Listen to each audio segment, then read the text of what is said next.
Good morning, everyone, and welcome to Think Future. I'm Calabucas, and once again, we're coming at you live from deep in the heart of Silicon Valley, California. We're talking innovation startups, the future. Not necessarily those, not necessarily in that order. And if you're watching on YouTube, please hit that subscribe button and the alerts so that you can get notification when there's a new video up. If you want to. I'm not sure. I mean, this video is an acquired taste. Some people like my show and some people absolutely hate my show. I don't know why. I can't please everybody. You cannot please every human being. That's just not the way it works. So today we're going to talk about something really morbid. Really morbid. And we're going to talk about the future. We're going to talk about your personal future. Now, as I mentioned a couple shows ago, we will all die.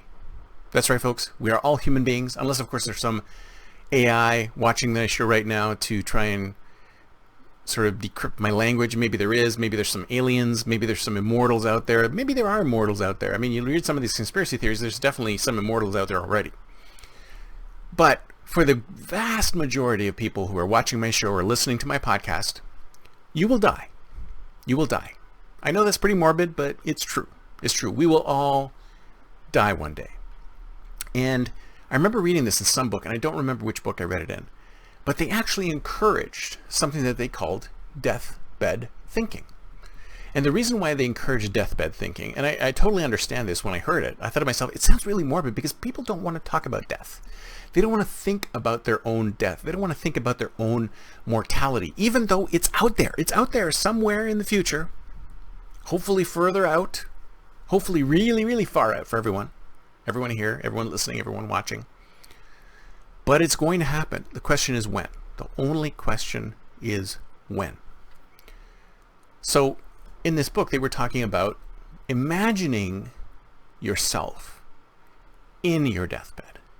Imagining yourself in your deathbed, whether you're at home or whether you're in a hospital or whether you're wherever you are, imagine yourself dying. You're in your deathbed. You're just about ready to go. And you're looking back on your life. You're looking back on your life. And as you look back on your life, you think to yourself, did I spend my life the way I wanted to spend my life?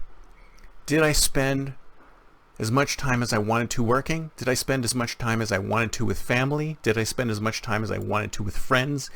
Did I take that business where I wanted it, or did I drop that business? Did I make a lot of bad decisions, or did I make good decisions? What decisions did I make that were good, and what decisions did I make that were bad?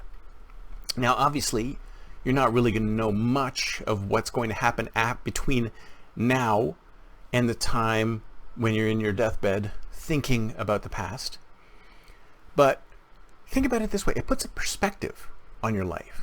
Because if you imagine yourself in your deathbed, in the far, far future, looking back upon your life, how will that change the decisions that you are about to make? How will that change what you are about to do? Now, not a lot of people do this because they think it's extremely morbid, right? I mean, nobody wants to talk about their future. Nobody wants to talk about when they die. People want to talk about today.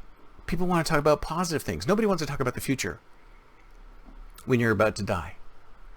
But if you think about that future, if you put yourself in that place just for a little bit, just before you're about to make a big decision, you have to think to yourself, if I'm in that place on my deathbed and I'm looking back upon this decision that I'm about to make and I make the wrong decision, how will I feel when I'm lying there in my deathbed?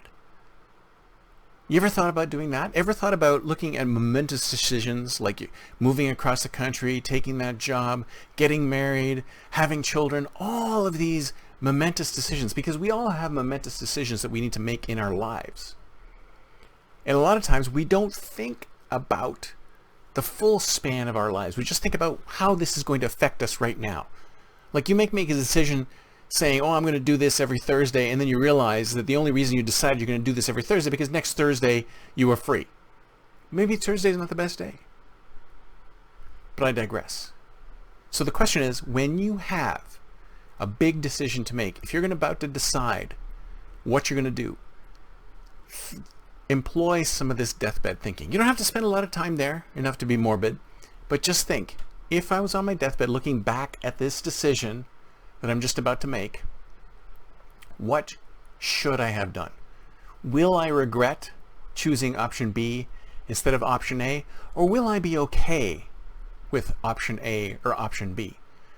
I know it's morbid, and I know nobody wants to think about it, but if you think about it, if you put yourself in that position, it really refines and distills the absolute essence of whether this is a good decision or not. So next time you have a major decision in front of you that you need to make, just think about that time in the far, far future, looking back over your life and thinking to yourself, what should I have done? And then do that.